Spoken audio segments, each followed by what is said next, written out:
үлкен. Төрге отқызыңыздар. Сәлем бердік әже. Қалыңыз қалай? Амансыңыздар ма? Хош келдіңіздер. Әже, бұл қандай үй? Қандай керемет. Қазақтың ағаш үйі түрлі бөлшектерден тұрады. Қабырғасы, оғы, қанаты, шаңырағы. Ертеде қазақтар осыда үй қылып жасаған. Мына сондай керемет күшті үй. Қыста да жасай береді, жазда да салқын болады. Сондай қазақтың ұлттық үйі. Батыр досым бірге, менде асық бар, бірге ойнайық. Сіз не істеп жатыр едіңіз?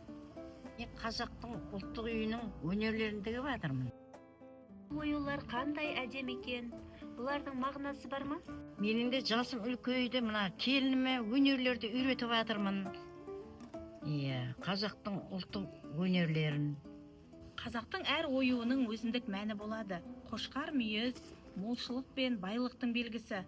Табан деген оюымыз ол табандылық пен төзімділіктің белгісі болып келеді. Ал гүл оюымыз ол нәзіктік пен әдеміліктің белгісі. Сап көрсем бола ма? Әрине. Қазақ көп ұлтты мемлекет. Мен сізге бұны табыстағым келіп тұр. Қол үйден құр шықпа деген бар қазақта. Қандай керемет. Рахмет көп. Балам, келе ғой, кететін уақытымыз болды. Ана ауыз тиіп кетіңдер.